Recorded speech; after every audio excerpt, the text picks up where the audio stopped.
ఏదో ఒక సమస్య ఎదురవడం కామన్. కానీ ఈ రాజు ఒక సమస్యతోనే వేటకు వెళ్ళాడట. ఆ తర్వాత చూసండి. లెట్స్ వెల్కమ్ హైపర్ ఆది అండ్ రైజింగ్ రాజశ్రీ.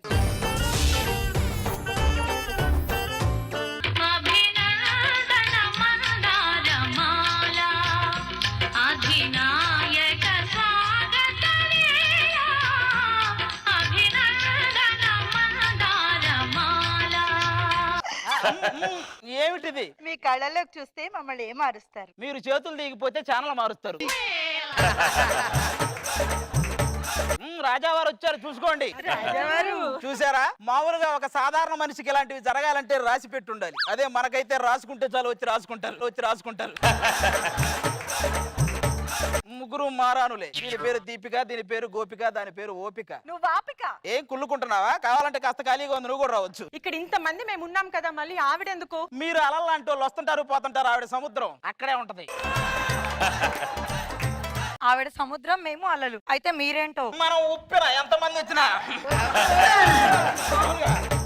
ఆయన రాజావారి ముందు నన్నే పెళ్ళాడారు. ఆయన నావారు కాదు, నావారు కాదు, నావారు. చెప్పండి ఎవరి వైపు? కిందకి వెళ్ళాక కూడా ఇదే అడగండి, ఎవరి వైపు చెప్తా. అయినా అప్పటి నుంచి చూస్తున్నా, అందరూ అదోళ్ళ చూస్తున్నారు. శ్రీదేవిలా ఉండడం నా తప్ప, జయసుధలా ఉండడం నా తప్ప, జయప్రదలా ఉండడం నా తప్ప. అలా అనుకోవడం తప్పు. ఈ రాజమందిరంలో ఒక అద్దం కూడా పెట్టకపోవడం నా తప్పు. నిజంగానే అండి, హీరో గారు ఇందాక నుంచి అదేగా చూస్తున్నారు. ఎందుకంటారు? ఆయన సినిమాలో జూనియర్ ఆర్టిస్టులుగా చేసింది మీరేనా కదా అని చూస్తున్నట్టున్నాడు. చూస్తూ ఉండండి. మైత్రి మూవీ పాంప్లెట్స్ లో హీరోయిన్ గా మా పేర్లే ఉంటాయి. మైత్రి మూవీస్ పాంప్లెట్ లో కాదు కదా, మైత్రి వనంలో పంచే పాంప్లెట్ లో కూడా మీ పేర్లు ఉండవు. ఒక్క 20 కోట్లు పెట్టి ఆయనతో ఒక్క సినిమా తీయచ్చు కదా. 20 కోట్లు పెట్టి ఆయనతోనా? అంత డబ్బులు పెట్టడానికి నేను దిల్ రాజుని కాదే, మామూలు రాజుని. ఇది కూడా వాళ్ళిద్దరు కాల్చు.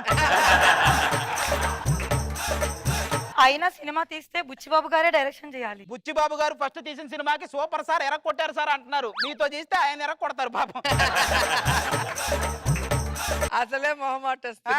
వాళ్ళ గురించి కొంచెం మన గురించి ఏమైనా చెప్పొచ్చు కదా. రాజావారు, రాత్రి మీరు నా కల్లోకి వచ్చారు. మనకి 10 మంది పిల్లకాయలు పుట్టారంట. నాకైతే 15 మంది పిల్లకాయలు పుట్టారు. నాకైతే 20 మంది పుట్టారని కలబడింది. ఏమే పిల్లకాయల పొట్లకాయల చెట్టుకు పుట్టినట్టు పుడతానే ఉన్నారు. మీ పాటికి మీరు కళ్ళ గంటమేనా? రాజుకు అంత సీనుందా లేదని ఆలోచించరా? అయినా రాజ్యంలో ప్రజలందరూ యువరాజు ఎప్పుడు వస్తాడని అడుగుతున్నారు. ఈ రాజు ఉండగా యువరాజు రాడని చెప్పండి. అయినా పిల్లలు కూడా ఎందుకు, మనం ప్రజల కూడా ఏంటో చూద్దాం ఒకసారి. మహామంత్రి పిలిచారా అమ్మా? పిలిచింది వాళ్ళు కాదు, నేను సలహాలు చెప్పేవాడిని మంత్రిగా పెట్టమంటే సరసాలు ఆడేవాడిని పెట్టారు. సరిపోయింది. Super punch. మహామంత్రి చెప్పండి బాబు. టబు కాదురా ప్రభు. ప్రజల యోగక్షేమాలన్నీ తెలుసుకుంటున్నావా? ఇంటింటికి వెళ్ళి మరీ తెలుసుకుంటున్నాను ప్రభు. ఇంటింటికి వెళ్తున్నావు తెలిసి ఎన్నింటికి వెళ్తున్నావనే మా డౌట్. చెప్పడం మరిచితిని, పక్క రాజ్యం రాజులు మన మీద దండెత్తడానికి రెడీగా ఉన్నారట. శత్రువులు కూడా చెప్పి చేస్తున్నారా? నువ్వేమో చేశాక చెప్తావు, మాకేమో తర్వాత ఏం చేయాలో తెలియదు. నాకు 10 రోజులు సెలవు కావాలి. దేనికి? మా ఆవిడకి 2వ నెల. మీ ఆవిడకి ఏంటి? ప్రపంచం మొత్తానికి ఇది 2వ నెల, ఫిబ్రవరి నెల. ఆ నెల కాదు ప్రభు. ఆయనకి ఒక్క నెల తప్ప ఇంకోటి ఏమో తెలియదు. నువ్వు వీళ్ళకి లీడ్ ఇచ్చావా? సరే గాని యువరాజా గారు, మీరు ఈ మధ్య అడవికి వేటకాలమే మానేశారు. నేను వేటకెళ్తే మీరు ఏదైనా ఆట ప్రారంభిద్దాం అనుకుంటున్నారా?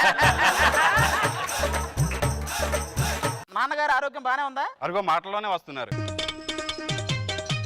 ఆరోగ్యం సహకరించట్లేదు. అయ్యో, రాజ్యం నువ్వే చూసుకోవాలి. రాజ్యం అంటే ఆ సుబ్బయ్య గారి భార్య? ఆవిడ కాదురా, మన రాజ్యం రా. మనవల్ని చూద్దాం అనుకున్నాను, చూడకుండానే పోతున్నాను. నాన్నగారు మరణించారు. పట్టులు తీసుకెళ్ళి నాన్నగారి కార్యక్రమాలు చూడండి. చూసారా, పిల్లలు లేరన్న బాధతో మావయ్య గారు చనిపోయారు. నాకు ఎలా అయినా పిల్లలు కావాలి. నాకు పిల్లలు కావాలి. మాకు పిల్లలు కావాలంటే సంతాప సభలో ఈ సంతానం కావాలంటే చంపుతున్నారు మీరు. అరే మహామంత్రి, ఒక మంచి ఐడియా చెప్పు.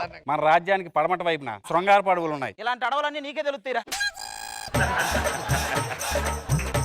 అక్కడ ఒక ఔషధం దొరుకుతుంది, అది తెచ్చి తాగారనుకో మీరు నాన్న అవుతారు. మీరు లోపలికి వెళ్ళండి, ఆ ఔషధాన్ని తీసుకొచ్చి ఎలాగైనా నాన్న అవుతా. మీరు వెళ్ళిపోయిన లోపలికి.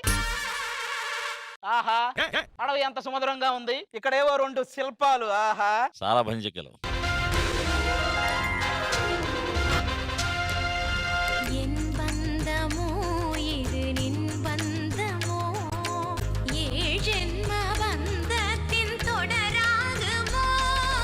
ఒకళ్ళ వాళ్ళ రాజా పక్కన సోజా పక్కన సోజా.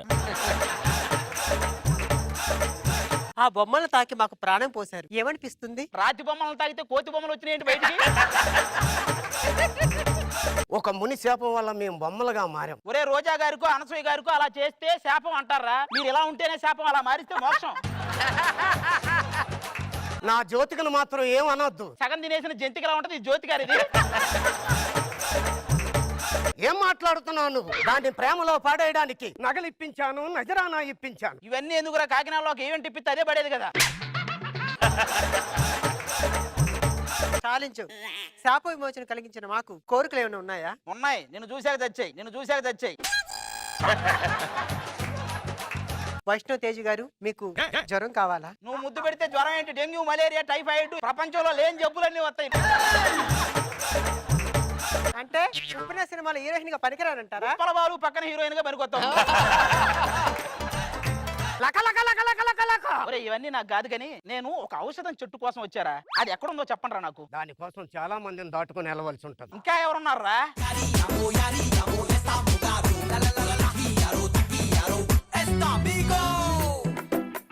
ఇప్పుడు రా, ఇప్పుడు నాకు ఇది ఖచ్చితంగా అడవి అని అర్థమైపోయిందిరా. ఎలాగా? ఏమో ఏనుగు, ఎలుగుబంటి, గాడిద, గుర్రం, ముసలి అన్ని ఇక్కడే తెచ్చి అడవిగా అమలాపురం అయిపోయింది.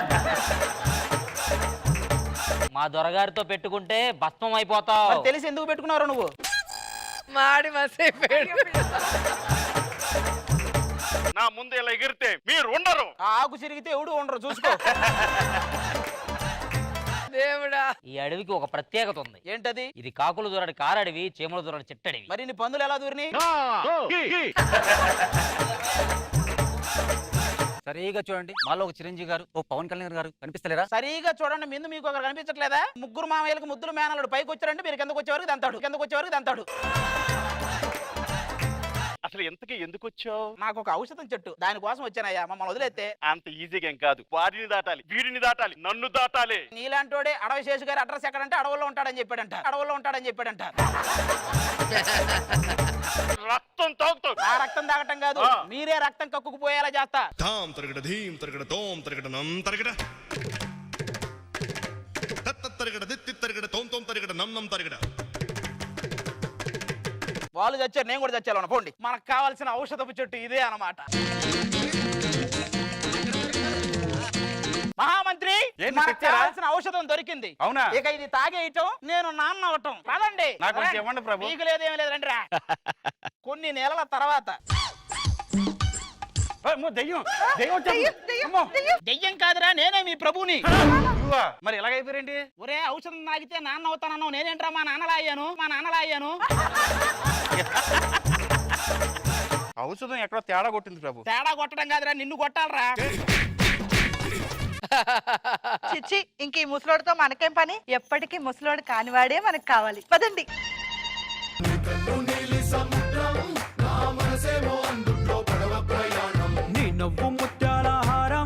లెట్స్ ఆస్క్ అవర్ గెస్ట్ ఎలా అనిపించింది? ఇప్పుడు టీవీలో చూస్తూ ఉండేవాడిని. మెస్మరైజింగ్ అంటే ఒక సింగిల్ కట్ లేకుండా స్టేజ్ పైన చేయడం is very great. Hats off to everybody, all the stage artist. I just can see it's super అని చెప్పేవాడిని కాదు, నిజంగా ఎవరైనా పెద్దలు చెప్పాలి. It's just terrific. మీరు అందరూ చాలా కష్టపడ్డారు, తెలుస్తుంది.